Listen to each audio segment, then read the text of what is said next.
এর তো আনতে আসিনি আমি আইছি শুধু বঙ্গবন্ধুকে ভালোবাসি এটা কোনো সংবিধান না ভাই আমার নাম আজিজ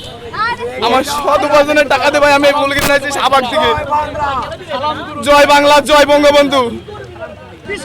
আমি কোনো দল করি না আমি কোনো রাজনীতি করি না আমি সাধারণ একজন রিক্সা চালক আমার দেশের বাড়ি ঝিনাইদহ সদর উপজেলা আমার সৎ টাকা কামাই দিয়ে আমি এক ফুল কিনে নিয়ে আসছি এই টাকার সাথে আমার প্রত্যেকটা কাম জড়িয়ে আছে ভাই সেই টাকাতে ফুল কিনে নিয়ে আসছি আমি বঙ্গবন্ধু শেখ মুজিবুর রহমানকে ভালোবাসি আমি কোনো দল করি না ভাই আমি এই ফুল দিতে যাবোই আমি ধানমন্ত্রী 32 আমার এই ফুল দিতে যাইতে হোক ভিতরে আমি বঙ্গবন্ধুকে ভালোবাসি আমি একজন সাধারণ বাংলাদেশী নাগরিক সেই হিসেবে আমি এই যে আমার সব ঠিকানা ভাই আমার জন্মস্থান পর্যন্ত লেখা আছে এখানে আমার বাবার নাম আমার ইউনিয়নের নাম আমার জেলা সব লেখা আছে এখানে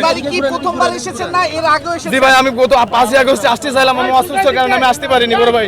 এখানে আসার দাবিটা কি আপনার? আমার কোনো দাবি নেই ভাই আমি বঙ্গবন্ধু শেখ মুজিবুর রহমানকে ভালোবাসি তার প্রতি শ্রদ্ধা জানাতে আমি এখানে এসেছি তাছাড়া আমি কোনো দলকে ভালোবাসি আমি এখানে আসিনি ভাই এটা আমার বড় পরিচয়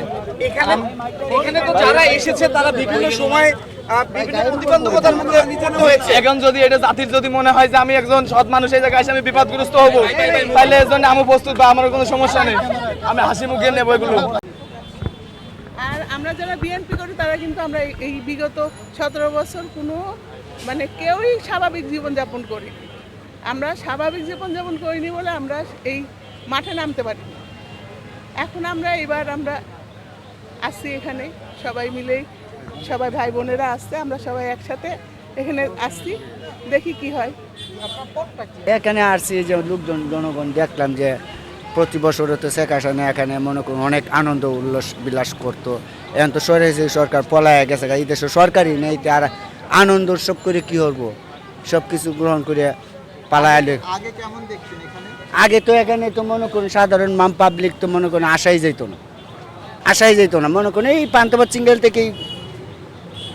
বিদায় আমাদের জন্য সাধারণ মাম পাবলিকের জন্য অনেক ভালো হয়ে গেছে সারা বাংলাদেশের জন্যই ভালো হয়েছে খালি আমার জন্য না সারা বাংলাদেশের মানুষের জন্যই ভালো হয়েছে